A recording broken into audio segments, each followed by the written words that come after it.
ছেলের পছন্দ হয়েছে, কিন্তু ছেলের বোনের জামাইয়ের পছন্দ হয়নি।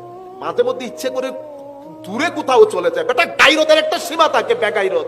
ছেলে বলতেছে পছন্দ হয়েছে, ছেলের বোনের জামাই পছন্দ হয় নাই, বিয়ে করলে করো। আমি বিয়ে হাইতেন না। ও বাপ রে বাপ, মানুষের গাইরত বলে কথা থাকে, হায়া বলে কথা থাকে, এরকম বেহায়া হয়ে গেছে। আপনাকে কে দায়িত্ব দিচ্ছে?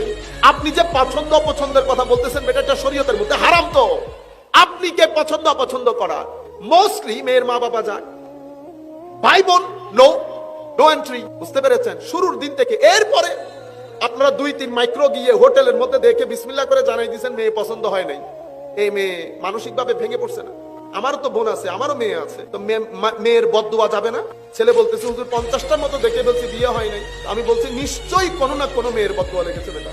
এটা ইজিলি অনেকভাবে হ্যান্ডেল করা যায়, মেয়ে না জেনে মতো অনেকভাবে দেখা যায়। যতক্ষণ মনে করবেন যে এটা পছন্দ হবে না, আপনি আনুষ্ঠানিক ভাবে দেখবেনই না। এরপরে ছেলে মেয়ে দেখবে, মেয়ে ছেলে দেখবে, দুইজন ইয়েস বলবে। কিন্তু আমরা কি করি? আমরা পারিবারিক ভাবে একটা প্রেসারে ফেলে দেই ছেলে বা মেয়েকে। দেখা যায় সে রাজি নাই, কিন্তু মা বাবা পরিবার সবার প্রেসারে পরে ইয়েস বলতে হয়। শেষ পর্যন্ত বিয়ের পরে অরাজকতা শুরু হয়। এখন তো আবার নতুন ঢং শুরু হয়েছে। এখন ছেলেরও সম্পর্ক থাকে, মেয়েরও সম্পর্ক থাকে। মারা সবকিছু জানে, কিন্তু বাবাদের সাথে শেয়ার করে না, ভাইদের সাথে শেয়ার করে না। বিয়ের 3 দিন পরে অবস্থা খারাপ হয়ে যায়।